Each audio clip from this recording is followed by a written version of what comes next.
Do you know the new Lotus Europa? Not really, no. No, I've never seen one. I don't go. It's interesting that I filmed one for Top Gear last year.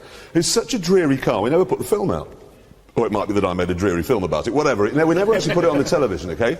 Well, now Lotus has come up with a way of making it more appealing. So what they've done is upped the price from £33,000 to £150,000. £150,000. What? Wow. What, they filled it with diamonds? Yes, they have. No, seriously? No, they have filled it with diamonds. I've got a picture of the interior here, okay? You can see some of them glinting on the top of the gear lever. But that's basically what it is, 164 diamonds. Now, they didn't get them from De Beers, okay, or Hatton Garden, or Bond Street. They went to a company called Windsor Bishop. Have you heard of them?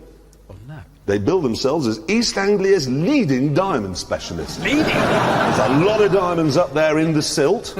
Well, yes, that's crop rotation, isn't it?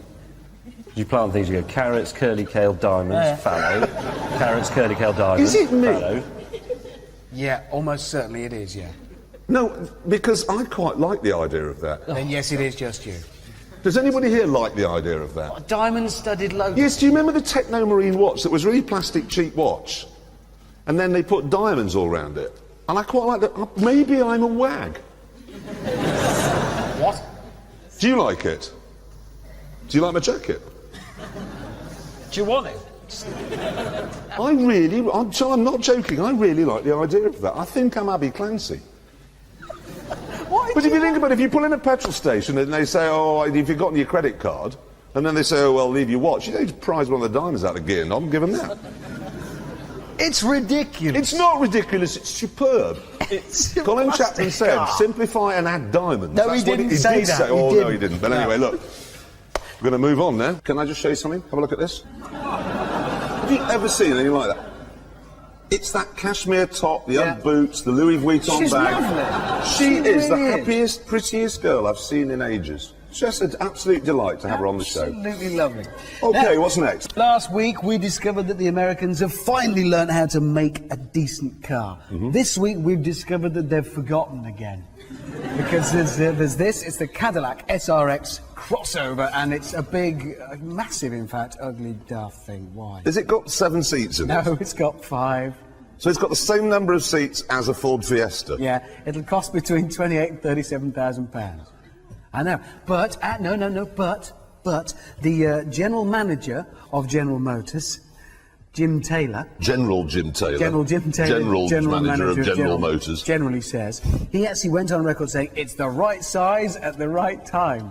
It's so not, is it? It's a massive, massive car. We don't This want was that. a man who in 1946 christened his son Adolf. It's the right name at the right time. Timing is not his thing. Can we make that go away from our studio? Forever. There it is, gone. Get back onto cars, quickly. Okay, yes, let's get back towards cars. We've always thought that there's absolutely no reason for anyone to buy a Peugeot, is there, really? Why? Anyone think of a reason for buying a Peugeot? What? So you could crash it? Yeah, No. there's no as well. Peugeot have obviously given this some thought, and they've come up with the reason. They've brought out this car. It's called the Partner TP. Yeah. No, wait, no, you see, you're judging before you know why Peugeot think you're going to want it. What they've done is fit it with like a roof box over the top there. What, on the inside? On the inside of the car, it's got a long, thin box, which they say is perfect for the person who wants to store, like, a surfboard. Is there anybody here who is a surfer? Okay. Are you a surfer somewhere else? So you're not. So when you said not in England, what you meant, well, not ever.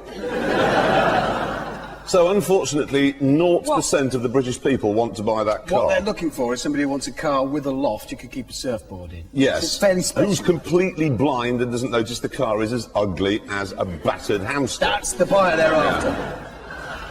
Hey, now, back in the summer, some global warmingists decided that they wanted to prove you could have a wind-powered car, OK? So they made this.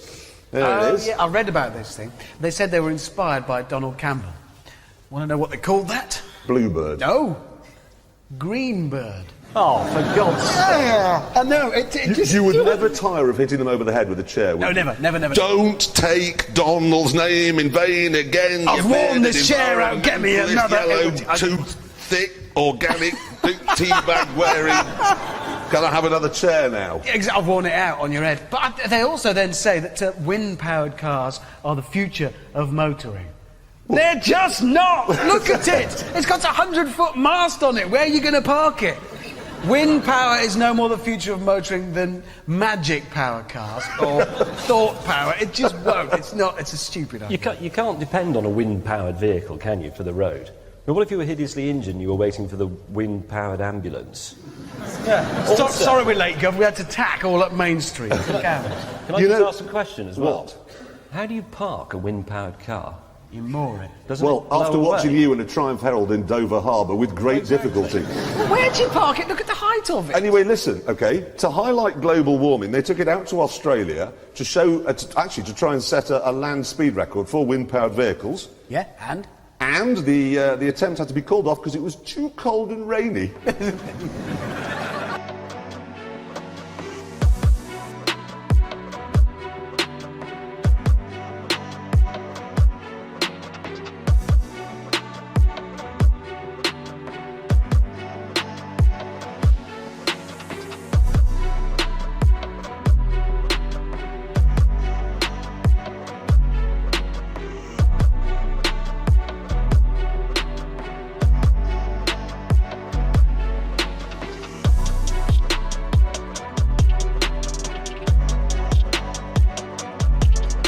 Now, political news from this week. Barack Obama?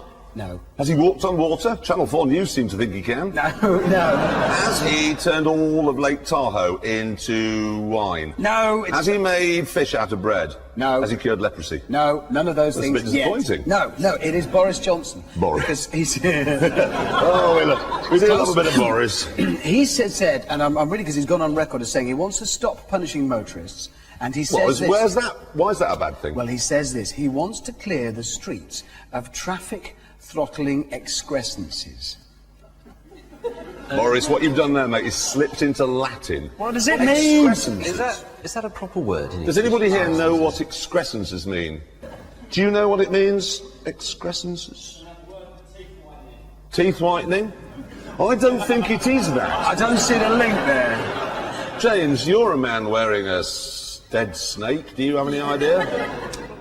No, but I think it must have the same root as words like excrement. I think it's poo related. Yeah, it is. He wants to clear London of Poo. What was it? What did he Of call it? traffic throttling Traffic poos. throttling poos. Yeah.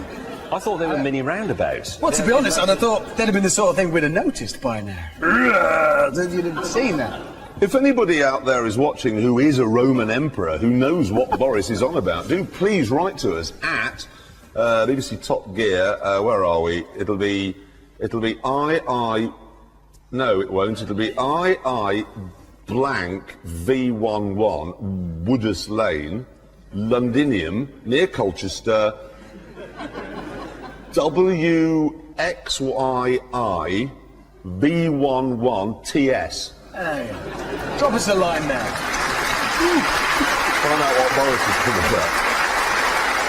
Now, may I, chaps, bring your attention to this. It's an Audi RS4, doors open, bonnet opens, boot, and if I turn the steering wheel, look, can you see that? It actually turns the wheels.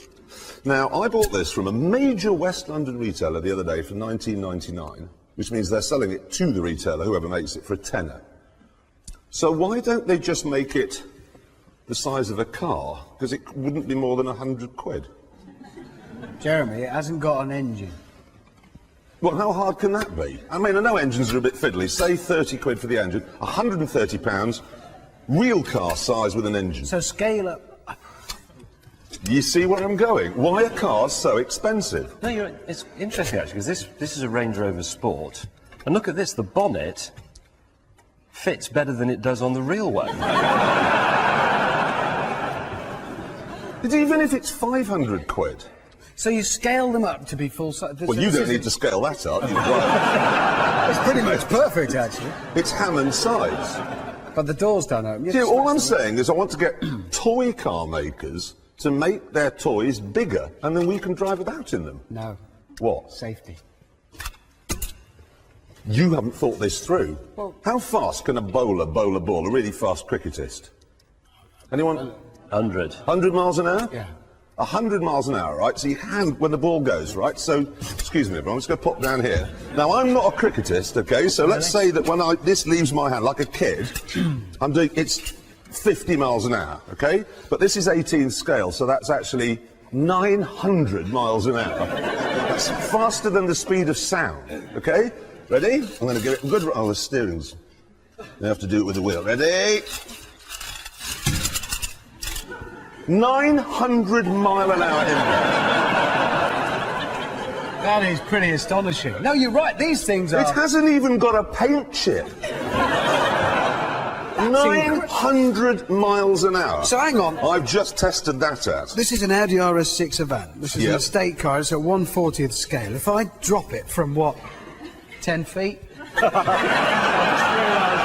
Well, I've never seen... Oh, come on, that's 10 feet, so that's the equivalent of what, James? That's like a 400-foot drop in a car. That would break an ordinary car, and it's rolled... That was a horrendous crash in full size. And? Not a mark. Is it seriously not marked? Not a mark. They're very tough. Have we just solved the car industry's problems? You just... General Motors... I think it's a significant... General Motors is over. Corgi, it's the future. Have you heard about this bloke that's building this flying car, which he reckons will be ready in 2 years' time? Oh, God, you know, I saw that in inevitably, the Daily Mail. Yeah. No, it's a guy, okay, he says that it's going to cost £500,000. It's based on a Ferrari 599, and instead of having a normal engine, it's got 8 fans, which sort of point backwards, so you go along, yeah? And then when the traffic gets a bit sticky, they tilt, and you lift off, and you can fly for 75 miles at 100 miles an hour over the traffic. Apparently, it's the brainchild of a man called Mr. Culkins. Apparently, he came up with the idea while he was doing his maths homework. And then he thought of some anti-gravity shoes and a magic-powered car. We've got a picture of it, actually. What, or a not model it? Of the car. There Is it that him in the back? No, actually, that's Dr. Moller. He's a very respected American advocate of flying cars. It's a problem he's been working on for about 30 years, and I've met him. He's extremely intelligent, extremely capable, and he believes fervently in alien abduction. See? Yes. So he's... Allegedly. Very you're not allowed to say someone. No, you just did. Okay, he's got a beard. He has. Got a bit of one, yeah. He's woken up one morning and thought, I believe in alien abduction, I believe I look better with this beard. Can I ask a question about flying cars? Yeah. Why would you drive along the road and wait until the traffic got really busy and then think, oh, you know, this traffic's really heavy, I think I'll take off? Why would you not just fly somewhere in the first place? Do you know, that's a brilliant point. What is the point of flying cars? Why are they trying to invent it?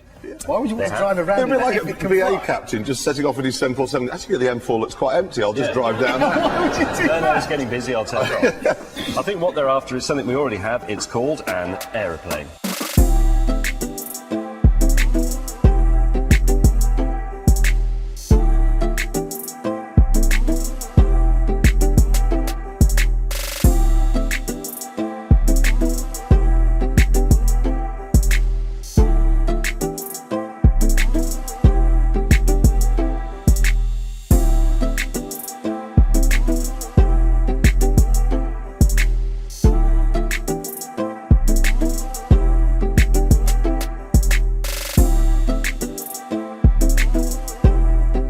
You know, in America, if you want to buy a Nissan but you want to spend a bit more money, well, a lot more money actually on it, you can buy something called an Infinity. Anybody who know what I'm on about? Yes, there's some not good. Well, now, okay, here it is. It's coming to Britain, okay? Now, I've got some details of it here, okay? And I want you two to tell me if you understand the first thing about what I'm... Oh, God. Please get His some eyes glasses. have gone as well. He's getting No, a they haven't. monocle. Wait a minute. No, see if you can read this, okay? Understand this. See if you can read it. Well, yes, it's got an audiophile quality head and incorporating double oversampling 24-bit 96 kilohertz Burr Brown digital analog converters. No. Anyone here know what anything of that means? No? Okay, let me go on. It's got HVAC functions and a 9.3 gigabyte music box hard drive with compact flash drive slot. Not nice. What? It's a fridge magnet? It's a snow cone maker? I have no clue what any of this means. Has it got an engine? Now, it's funny you should say that. You have to go, I've torn it out, you have to go to page 9 before you get to the engine, where it tells you it's a 3.7 litre V6. How much power? They don't know. How can they not know they built This it? is from Nissan themselves, OK? 330 horsepower estimated. Torque estimated. They know about its gigabyte slot, but they don't know how much power it puts out. Is it actually a car at all? Yes, it's a car for people who say, I would have a Lexus, but there's too much prestige and tradition associated with Lexus, so I want something a little bit more nouveau riche. They'll probably do a Pringle special edition, the parvenu. I bet you any money they sell none. At all? Not one. Better not. Hey, rejoice everybody. Nissan have come up with the future of motoring. Here it is.